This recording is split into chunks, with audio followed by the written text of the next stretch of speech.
अस्सलाम वालेकुम स्टूडेंट्स। उम्मीद है कि आप सब खैरियत से होंगे। तो लास्ट टाइम हम जो है ना इसके रिप्रोडक्शन डिस्कस कर रहे थे, asexual reproduction and sexual reproduction. तो आज हम इसकी क्लासिफिकेशन जो है क्लासिफिकेशन ऑफ फंजाई की क्लासिफिकेशन जो है इसको डिस्कस करेंगे। तो क्लासिफिकेशन की अगर हम बात करें तो फंजाई के मेजर जो हमारे पास ग्रुप्स हैं वो कितने हैं? 4। और ये 4 ग्रुप्स जो हैं किस बेस पे बनाए गए थे? ये 4 ग्रुप जो हैं बेसिकली वो इसकी रिप्रोडक्टिव स्ट्रक्चर पे और इसके मेथड ऑफ रिप्रोडक्शन के मेथड पे, इन दोनों जो है चीज़ों पे ये बनाए गए थे। तो इसमें हमारे पास 4 जो हमारे पास है वो कौन कौन से हैं? पहला जाइगोमाइकोटा है, दूसरा एस्कोमाइकोटा है, तीसरा बेसिडियोमाइकोटा और 4 जो है वो ड्यूट्रोमाइकोटा। तो सबसे पहले हम देखेंगे जाइगोमाइकोटा को। अगर हम जाइगोमाइकोटा की बात करें तो वो कहता है कि इसमें जो हाइफी होते हैं वो नॉन सेप्टेट होते हैं, ठीक है। और इसके अलावा ये जो है बेसिकली इसमें अगर एसेक्सुअल मेथड की बात करें तो एसेक्सुअल मेथड हमारे पास जो है ये स्पोर फॉर्मेशन के थ्रू जो है वो एसेक्सुअल रिप्रोडक्शन होती है इनकी। और ये मोस्टली जो है अगर हम सेक्सुअल की बात करें तो सेक्सुअल में हमारे पास जो है वो क्या होता है कि ये स्पोर जो है एसेक्सुअल में स्पोरेंजियम बनते हैं और जो सेक्सुअल रिप्रोडक्शन है इसमें जाइगोट की फॉर्मेशन होती है। और जाइगोट बनने के बाद जो हाइफल टिप्स हैं वो आपस में फ्यूज़ कर जाती हैं, मिल जाती हैं इसको वो और मिल के क्या बनाती हैं? जाइगोस्पोर्स। और ये जो जाइगोस्पोर्स होते हैं ये थिक वाल होते हैं, यानी कि इसकी वाल जो थोड़ी सी मोटी होती हैं और ये इनएक्टिव होती हैं। इसके अलावा जाइगोस्पोर जो है जब जर्मिनेट्स करते हैं तो इसके दौरान मियोसिस जो है मियोसिस का प्रोसेस होता है। जब मियोसिस का प्रोसेस होता है तो हैप्लॉइड स्पोर्स जो है यानी कि नंबर ऑफ क्रोमोसोम उसमें हाफ होती है वो प्रोड्यूस होते हैं। और फिर ये जो है जो हैप्लॉइड स्पोर्स हैं ये माइसीलियम बॉडी बनाते हैं। इसके एग्जांपल हमारे पास राइजोपस है और पिलोबोलस है। राइजोपस किसको कहते हैं? Black bread mould. और पिलोबोलस जो है वो स्पिटिंग फंगस को भी कहते हैं। ये हमारे पास डायग्राम है किसकी? ये हमारे पास है जी जाइगोमाइकोटा की, कॉन्जुगेटिंग फंजाई की। इसमें क्या होता है कि ये देखें ये 2 हाइफी है हमारे पास। ये नंबर 1 पे देखें कि ये जो है ना हाइफी है 2। अब ये दोनों क्या करेंगे? मेटिंग करेंगे। जब ये मेटिंग करेंगे तो इनमें जो गैमेटिगिनिया है यानी कि हैप्लॉइड न्यूक्लियस वो आपस में मिल जाएंगे।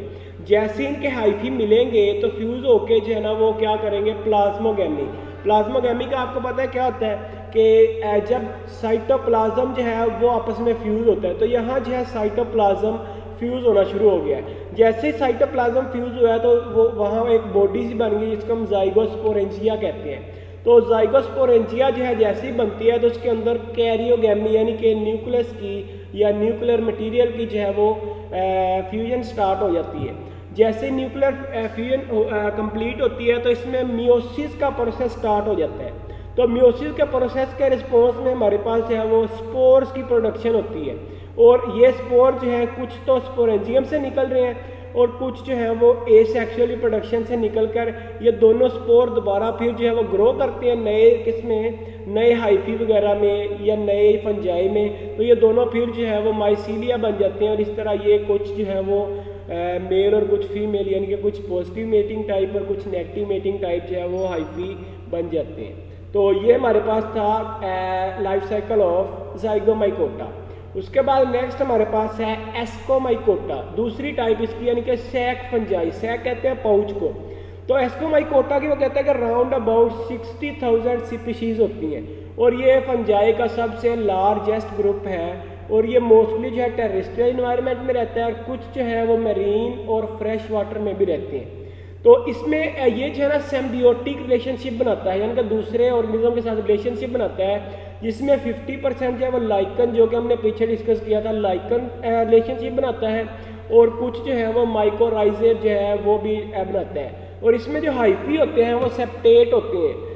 और इसके अलावा इसमें जो डाइकैरियोटिक स्टेज है यानी कि जिसमें न्यूक्लियर जो है वो 2 हाइफी आपस में फ्यूज होते हैं, न्यूक्लियस जो है वो न्यूक्लियर मटेरियल जो है वो भी फ्यूज होता है, उसका ये फेज क्या होता है? लेंथी होता है। और इसमें अगर हम एसेक्सुअल की बात करें तो एक सेक्सुअल मेथड जो है इसमें उसके थ्रू कोनिडिया जो है कोनिडिया के थ्रू या कोनिडिया प्रोड्यूस होते हैं। और इसके अलावा इसमें जो है वो हैप्लॉइड स्पोर्स प्रोड्यूस होते हैं जिनको हम एस्कोस्पोर्स भी कहते हैं। और ये जो एस्कोस्पोर्स हैं ये बेसिकली एक बॉडी में प्रोड्यूस होते हैं जिनको हम एस्काई, एक स्पेसिफिक बॉडी है, पाउच है जिसको हम एस्काई कहते हैं। और इसमें जो है ना मियोसिस होती है, मियोसिस जो है ना न्यूक्लियर फिजन के बाद होती है, जिसके नतीजे में हमारे पास 8 एस्कोस्पोर जो है वो हर एक एस्कस में प्रोड्यूस होते हैं।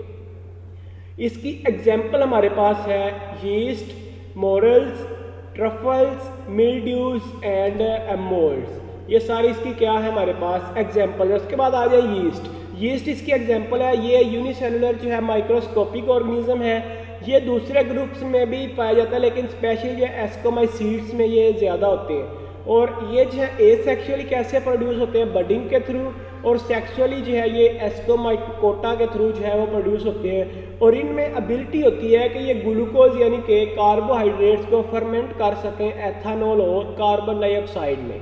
इसकी एग्जांपल यीस्ट की हमारे पास है स्क्रोमाइसिस सर्विसी, और इसकी मोस्ट जो स्पीशीज हैं वो एस्कोमाइकोटा है।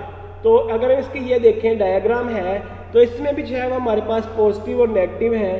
तो ये जब दोनों जो है मिलते हैं तो प्लाज्मोगेमी होती है। प्लाज्मोगेमी के नतीजे में कैरियोगेमी, और कैरियोगेमी के बाद जो है इनके स्पोर्स प्रोडक्शन होती है।